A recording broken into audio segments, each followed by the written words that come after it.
Acertando Comentários, hoje aqui, esse quadro em que o Iago lê os comentários de vocês e eu discorro sobre o assunto. Qual será o tema de hoje, Iago? Ana Cláudia. Olha só, cara, que interessante. Bom dia, Paulo. Gosto muito dos seus vídeos, inclusive comprei o curso Tijolo Ecológico. Gostaria que você falasse um pouco sobre a parte acústica e térmica do tijolo ecológico. Vantagem e desvantagens, talvez? Não sei se tem desvantagem, mas enfim. Vamos lá, desempenho termoacústico. Trouxe aqui para vocês um exemplar de tijolo para a gente usar como exemplo. Pessoal, tem duas formas, basicamente, aí de você fazer com que o material tenha um bom desempenho termoacústico. Normalmente, o material que tem um bom desempenho térmico tem um bom desempenho acústico também, mas isso não é uma regra, tá? Mas normalmente funciona das duas formas. Eu gosto muito de usar o exemplo de uma cafeteira. Se você colocar água quente na cafeteira, ela mantém quente. Se você colocar água gelada, ela mantém gelada, porque ela tem uma boa capacidade de isolamento. Afinal de contas, a parede da sua garrafa tem ali um material isolante. Ou, sabe aquelas... essas garrafas insuladas. O que é uma garrafa insulada? É uma garrafa que tem uma parede de metal por fora, uma parede de metal por dentro e ar no meio. Diferente de uma garrafa térmica de café de plástico, que tem ali tipo um isopor no meio, essa daqui tem ar. Então o ar é um ótimo isolante, desde que você tenha uma parede dupla de material e esse ar não permite que o calor... Pô, tô jogando futebol aqui, sacanagem, mano. Retomando, o ar não permite com que o calor de fora acesse o interior, ele isola. Guarde bem a imagem dessa garrafa, porque depois, no final do vídeo, eu vou contar um caso surreal para vocês, vocês não vão acreditar o que eu passei. Voltando ao tijolo, o que acontece? Tem duas formas de você garantir que esse material isole. Através da densidade do material. Se esse tijolo fosse sólido de barro, legal, um ótimo material, porque tem uma inércia térmica muito grande. Mas o ar também funciona para isso. Então, eu poderia ter um tijolo maciço, que ele é bom, e o tijolo com ar também é bom. Lembra da minha garrafa, tem ar aqui dentro e é metal por fora. Ou seja, se aqui é barro, você vai concordar comigo que o barro esquenta menos que o metal. Então, se incidir sol aqui, dificilmente o calor vai passar para cá. Mas um pouco passa, pouco. Menos do que um bloco de concreto, menos do que uma alvenaria de tijolo baiano ali, ou bloquinho, que eles chamam, o tijolo de 8 furos ali. Então assim, por quê? Porque a espessura da parede de barro do tijolo ecológico é maior do que desse bloquinho aí, desse tijolo baiano. Então ele tem uma inércia térmica maior. Isso posto, não é difícil de você entender que esse material é um bom isolante térmico, no caso que eu estou falando aqui agora. E a acústica é a mesma coisa. Vocês já viram aqueles vidros de janela que usa-se muito aí no exterior, em país desenvolvido, principalmente em clima frio, que é o vidro duplo? Tem um vidro por fora, um vidro por dentro e ar no meio. É um vidro insulado também. Então, esse ar não faz com que o frio ou mesmo o calor ultrapasse a sua janela. E esse vidro também é um vidro isolante acústico, né? Afinal de contas, como eu disse, normalmente você pode fazer uma correlação térmica e acústica. Então, o tijolo é um material bom, com um ótimo desempenho térmico e acústico por conta dessas características, né? O barro é um material que não esquenta muito, ele é um bom isolante e o fato de eu ter ar aqui no meio acaba me ajudando. Beleza? Agora eu quero contar para você um episódio muito curioso que aconteceu numa obra com um cliente bastante especial. É o seguinte, eu tenho aqui um perfil I metálico, correto? Se eu trabalhar com esse perfil nesse sentido, a câmera está enquadrando bem aí, eu tenho um pilar, tá? Um pilar. Esse perfil, pessoal, ele tem 30 centímetros de largura, eu posso dizer, tá? É mais ou menos parecido com o perfil que eu estava usando na obra desse cliente.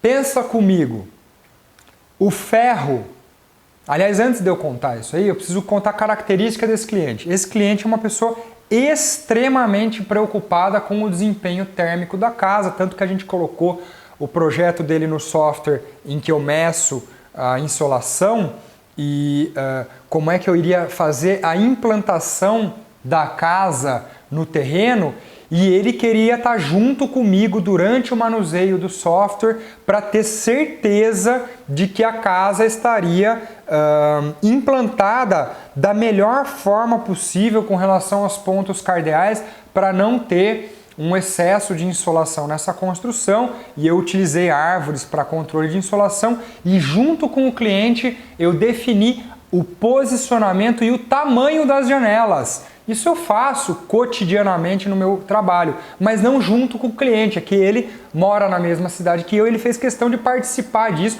o que foi um processo bastante interessante, mas, como todo cliente, durante a obra, ele mudou o posicionamento das janelas. Enfim, só um parêntese aqui. Volte ao pilar. Ferro esquenta, certo? Esse cliente, pessoal, estava com a seguinte preocupação.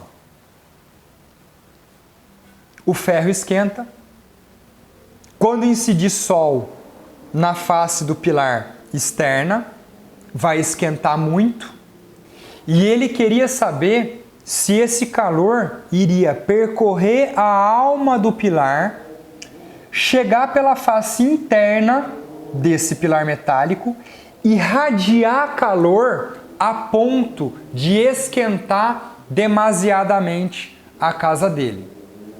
Outra preocupação desse cliente, ele tem filhos pequenos, ele perguntou se, aliás ele não perguntou, ele afirmou que ele estava preocupado com a segurança da vida dos filhos dele, porque se isso aqui esquentasse demais, as crianças poderiam se queimar nesse pilar, e isso poderia causar um ferimento grave na criança, porque ele teve a seguinte ideia.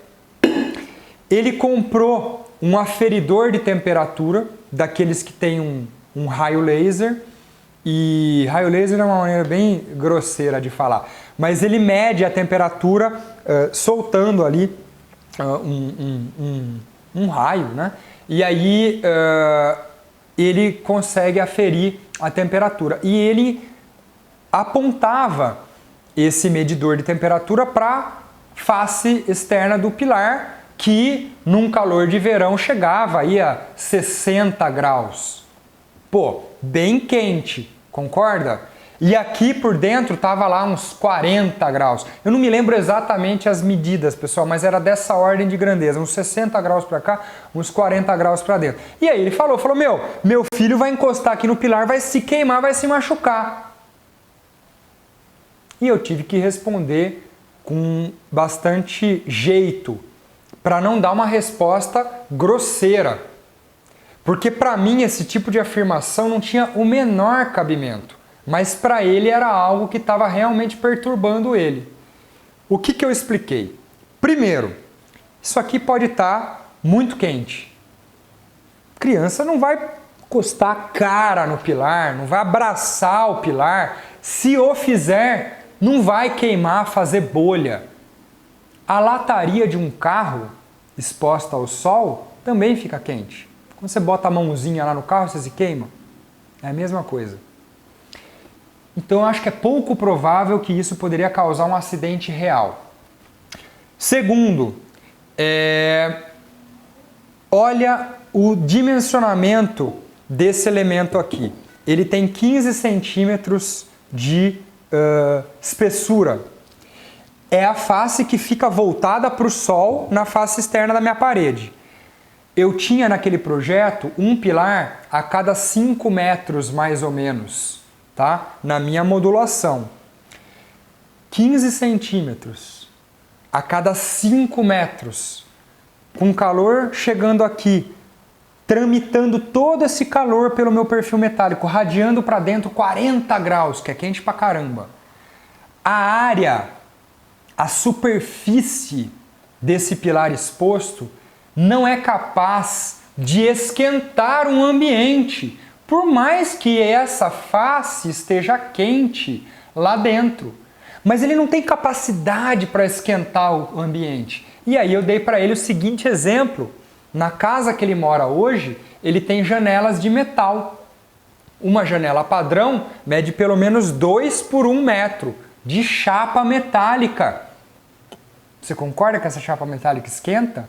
E você concorda que a superfície é muito maior do que de um pilar? Por mais que eu tenha o pilar aqui 15 centímetros, com a altura de um pé direito inteiro. Mas a janela de um quarto, comparativamente ao tamanho do quarto, é muito mais perigosa do que o pilar. E aí, falei, seu quarto fica quente por causa da janela? Claro que fica, mas não a ponto disso ser um grande problema. Então o que eu quero dizer com isso, pessoal? Voltando à garrafa, metal por dentro e por fora e ar no miolo. Se isso aqui eu deixar no sol, não vai esquentar a minha água lá dentro. Por mais que seja de metal, porque tem aqui uma capacidade isolante. Quando eu pego o meu pilar metálico e recheio ele com tijolos de solo cimento que tem ar no meio, a superfície de contato do metal não é suficiente para criar um problema ali para o meu desempenho térmico, e o tijolo por si já é um material que funciona muito bem. Então eu queria com esse vídeo explicar para vocês o desempenho do tijolo, mas também alertar, porque algumas vezes os clientes eles podem fazer ilações e afirmar coisas que são completamente absurdas, descabidas ou impraticáveis, e cabe a você, arquiteto, ter conhecimento para você saber sobre aquilo que está falando e postura para explicar para o cliente que aquilo não vai acontecer. E aí, às vezes, a gente tem que ter jeito para responder, também para não ser grosseiro quando você recebe aí uma pergunta que, no seu julgamento, não é uma pergunta que tem cabimento, né? Mas as pessoas legitimamente têm essas preocupações e cabe a nós entendermos e conhecermos os materiais com os quais a gente trabalha para evitar fazer com que as pessoas não utilizem métodos construtivos que são muito bons por conta de algum tipo de receio que é totalmente injustificado, tá bom? Se você tem alguma questão parecida com essa que eu acabei de relatar e com a pergunta aí que a gente respondeu no vídeo, manda para mim aqui nos comentários que vai ser um prazer responder. Aguardo você no próximo vídeo. Não se esqueça de inscrever e curtir esse vídeo aqui também. Um abraço!